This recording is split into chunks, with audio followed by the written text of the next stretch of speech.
Hey guys, so I got a little story to share with you. It's kind of a little crazy, but I think God's a crazy God, and He intertwines crazy things to happen in divine moments, and so here we go. So, yesterday I was traveling home from Minnesota to Michigan, and along the way I decided to stop in Gary, Indiana, and just go to the bathroom real quick and get a drink. And while I was there, I had went to a McDonald's, and I came out, and when I did, I had seen like 3 guys, like walking around my car. And now, mind you, my car was completely like filled up with stuff that I had to bring back from Minnesota to Michigan. And anyways, I see them like walking around my car. They're like looking into the windows, and I'm like, oh my goodness, like these guys are gonna try to like break into my car right now and take my stuff. And I'm like, I don't know what to do. There's like these 3 bulky guys, and one of them like legitimately had a gun in his pocket that I saw.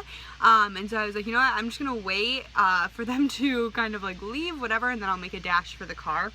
So sure enough, I like got a drink at McDonald's, sat down, and I was just watching them, just look into my car. I'm like, are they gonna break in or what? Anyways, eventually they started to walk away. And so I was like, all right, this is my time. I'm going to make a dash, all right? So I run out the door as quickly as I can, and I go to get in the car, and the guy turns around. He must have heard me. He said, hey, what are you doing here? And I was like, wait, me? He's like, yeah, what are you doing here?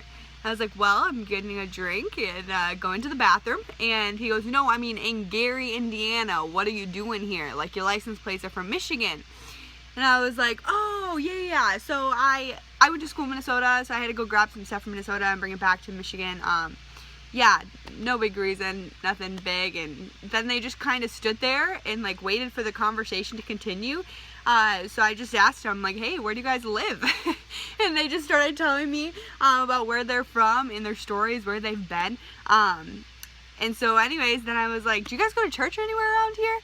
And they were just like, what, a church? So they're like, no, if we were to walk into a church, that place would burn down. Like, and they're like cussing this whole time and just think it's so funny that I asked them about church.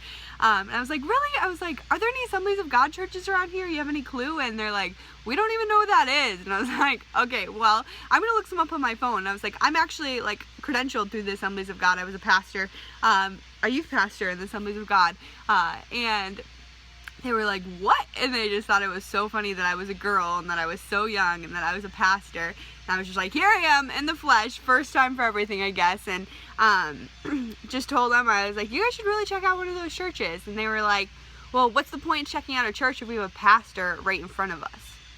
And I was like, well, what do you mean? They're like, just tell us what we need to know. Tell us what we need to know. We don't need to go to no church. We got you right here.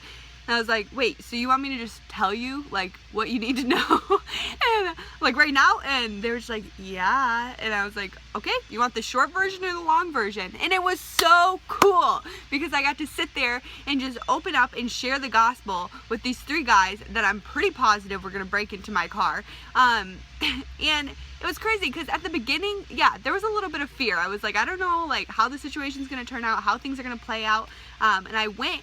And I was just like, Lord, like, just get me to my car safe. But He had other plans. He took away my fear, and in that moment gave me boldness and gave me words that I didn't even have any clue, or I didn't even mean for a conversation about Jesus to come up. But God is so big and so great that He wants to encounter the hearts of His people, that He takes a scary situation and He says, hey, we're going to change it around right now, and you're going to share the gospel with them. And so I was able to sit there and to tell them about Jesus going to the cross, about Him rising again. I was about to tell them about the end times and all of these different things, literally just like questions after questions, and things just opened up, and they were so into it.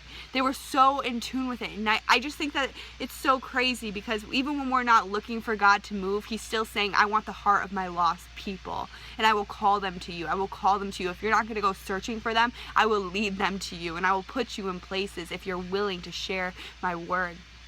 And so it was awesome, a great experience. They ended up leaving, and I was just like, dude, like, you know, I was like, do you want to accept Jesus into your life today? Explain the whole relationship thing with them, and how simple it was, and told them it was about a life change. And they're like, so really, we just have to believe and like say we're sorry for our sins and stuff like that? I was like, well, then life change comes. I said, you can't be going and looking in people's cars like you were looking into mine. And they just started laughing and bumping each other. And I was just like, but would you guys like to make that prayer today, that commitment to Jesus for him to be the Lord of your life? And they were like, oh, heck no. And they ended up just saying like, you have a good day. And I was like, you too. It was like so good to meet you guys. And in that moment, I feel like I could have been discouraged. I think the enemy kind of wanted me to be a little discouraged, because how cool would have that been if they would have gave their lives to Jesus in that moment.